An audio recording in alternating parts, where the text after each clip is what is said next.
shacabka Soomaaliyeed ee ku nool magaalada Johannesburg ayaa si diiran u soo dhaweeyay waxqabadka dowladda muddadii yareed oo ay jirtay kuwa oo ay sheegaan inay aad ula dhaceen xaafadda Mayfair oo ganacsiga ugu badan ku leedahay magaalada Johannesburg Soomaalida isla markaana deegaan u tahay waxaad ku arkaysaa goobaha bulshada isugu timaado in ay aad u falanqeeyaan guulaha horudhaca oo ay sameeyeen madaxda dowladda sida ammaanka waxbarashada arrimaha dibadda arrimaha gudaha iyo kuwo kale oo la xiriira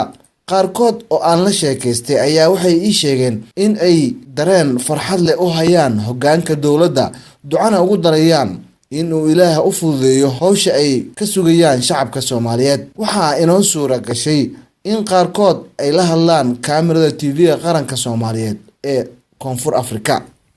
dowladda waqti yar oo kooban ayay waxay ku talaabsatay horumar aad u weyn oo dhanka amniga dhaqaalaha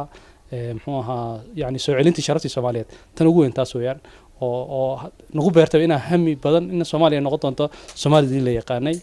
haddii aan isleeyahay 40 sano ay dhamaato rajo badan iga hayso waddanka inaan ku noqdo dib ugu noqdo ka mid noqdo dadka waddankooda wax ka dhisanaya marka fikirkayga maxaa la taaban karaa isleedahay oo aad la dhacday oo dowladda ay qabatay aad isleedahay okay bilowgii dowladda horta waxa ka go'an inay tahay dowlad Soomaaliyeed oo nimanka hogaaminaya khayra iyo muxuu ahaa farmaajo inay yihiin dad Soomaalinimadu ay ku weyn tahay oo magacii Soomaaliya soo celinaya oo muxuu ahaa meel kasta awal campaign-ka uu ka mid ahaa inay Soomaaliya ka dhigi doonaan Soomaaliya marka waxaan isleeyahay waxqabadka ugu weyn ee sameysay dowladda waxa ugu horeeya oo aan isleeyahay ayadii la dagaalantay musuqmaasuqa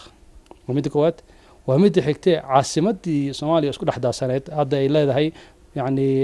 la kala jihayay oo gobolkii laftiisii noqday gobol u dhigmo maamul dhan oo dowladeed qaab waxqabadkiisa gobolka laftiisa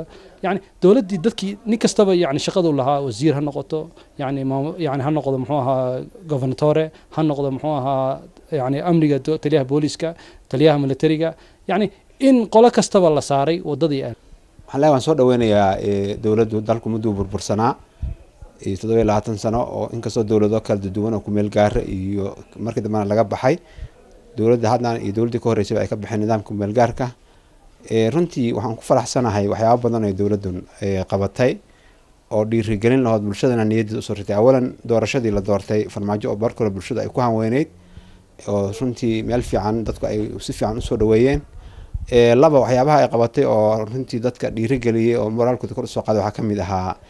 go'aanka ay dowladdu ka qaadatay khilaafaadkii khariijka oo walaalaha ahaa oo diriray waa qodob muhiim ah oo dowladdu qabatay gashay waxa kamid ahaa la soo wareegidii hawada Soomaaliya oo runtii soo wareejisay waxyaabaha dowladdu ay qabatay waxa kamid ahaa habeynta ciidamada xoogga dalka Soomaaliyeed iyo qaybaha kala duwan ee amniga ama guud ahaan ciidamada qalabka sidoo dhan runtii iyo sifaynta ama ka habeynta nabadgelyada magaalada madaxda Muqdisho oo islaahay wax fara badan 70% ama 80% runtii waxba laga qabtay oo sidii waaye ahaan jirtay iyo sida hadda ay tahay qaybaheeda bilicda oo kale iyo wax fara badan qaybaha amniga intaas oo dhan wax badan baa laga qabtay qaybaha dhiirigelinta dadka inay ku dhiiradaan dalkooda iyo runtii ay wax fara badan ra'iisul wasaaraha iyo xukuumaddiisu ay ku dhiirigeliyeen dhalinyarada shaqo abuuristii kunkii dhalinyarada ahayd xafiiska gobolka Banaadir oo ra'iisul wasaaruhu ku amray in loo shaqo abuuro oo waxyaabaha islaahay dowladdu way qabatay runtii marka anu waxaan islaahay dowladdu dadaal badan bay muujinaysaa talaabo hor u socodnaan way ka muuqataa dadkuna niyad badan bay u hayaan laakiin dadku aysan dowladdu gadaal aysan u noqonin cidii aan isleenahay jilaafay u dhageysan waxaan isleenahay jilaafo loo dhigin hore loo socdo khaladkii la yimaado hal saxo waxyaabaha aniga aadka ii soo jiitay ilaa mar walba niyadeeda ay ku jirto oo aanan mar walba soo celceliyo waxaa kamid ah horta xilliga shaqada dowladdii ugu horeysay ee time shaqo u sameysa shaqo xilli la soo galay xilli laga baxo oo waliba hadana dhaqan gasho oo dadkii shaqadii markii la wareystay horta aad baan ugu farxay bini'aadamkuna horta waa productive oo waa inay wax shaqeeyaan oo shaqo la soo qabto oo wax la qabto si haddii shaqadu ay habacsan tahay oo madaxdii ay kala maqan yihiin oo agaasiimihii maqan yahay oo shaqaaluhu kala maqan yahay waxba ma qaban karo daad horta waan kugu hambalinayaa shaqada ay qabteen tan kale aan leeyahay wax badan bay ka qabteen waxaa waaye isla xisaabtanka iyo booqashada xarumaha shaqaalaha xarumaha dowladda uu ra'iisul wasaaruhu soo booqanayo ee xukuumadda ay soo booqanayso ee la isku imaanayo taasoo shaqaalihii dhiirigelin u ah dadka shaqeynaya dhiirigelin maadaama madaxda soo booqanayaan ay ka warhayaan waxay qabanayaan haddana dadkii madaxdana lala xisaabtamahayo oo tii madaxdii ka sarreysay iyo wasiirkii iyo agaasimii dhammaan ay ogahay in madaxdu la xisaabtamayso. tan saddexaad aan dhihi karaa ayadana wax badan bay ka qabteen waxaa ka mid ah macnaha dadkii arrimihii dibadda oo ahayd inay maxaabiis laga soo daayay dalka Ethiopia kuwa badan hadda India laga soo dayn rabo kuwa kale jira meesha la Seychelles laga soo daynayo ayadana wax qabasho aan muhiim oo lagu faani karaan ka mid ah. guud ahaan xukuumaddu saddexda qodob baan ku soo koray waxay ka qabatay caqabad badanna waa jiri karaan xagga amniga haddaan u soo laabto inta ay xasilinta ciidamada la aasaasay caasimada Muqdisho wax badan baa ay ka qabteen oo amniga hadda uu soo roonanaya inta ciidamada xasilinta la aasaasay waliba qarax fiican oo ka dhacay meeshaas in badan qarax badan waa la fashilay. marka qorshe waxaan dhihi karaa qodobadaas markii la isku daro dhan wax qabad muhiim ah waay sababtoo caasimadii oo amni noqotay mataqaanaa oo wax badan aan ka dhicin shaqadii waqti shaqaalaha aadayaan gunooyinka shaqaalaha la helayo isla xisaabtanka xukuumadii. maansadan waxay leedahay xumaa afka iyo dibnuhu markay dumis ka halayaan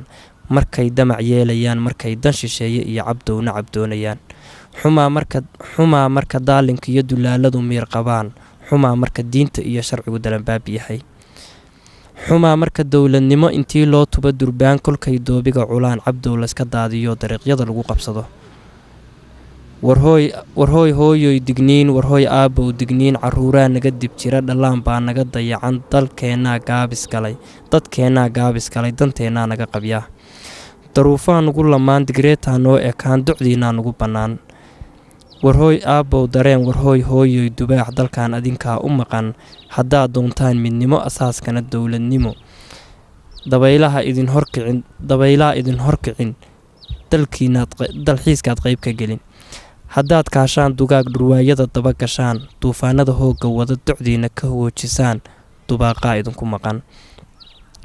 warhooy hooyoy dareen warhooy aabbow dubaax dagaalada qaabka daran haddaad daysaan xumaan iskaashiga dowladnimo haddaad doontaan wanaag dhashiinaa doorkan helin dabiib iyo qayb dawaax haddaad doontaan hufnaan qabyaalada diif badnaan dhulkiinaa doogsan oo dalkiinaa quus ka bixin haddaad dayrtaan yabaal waqiin duugtaan nacayb soomaalinimo doorataan hankiinaad daana nicin. cabdulqaadir axad warbaahinta qaranka Soomaaliyeed, Johannesburg.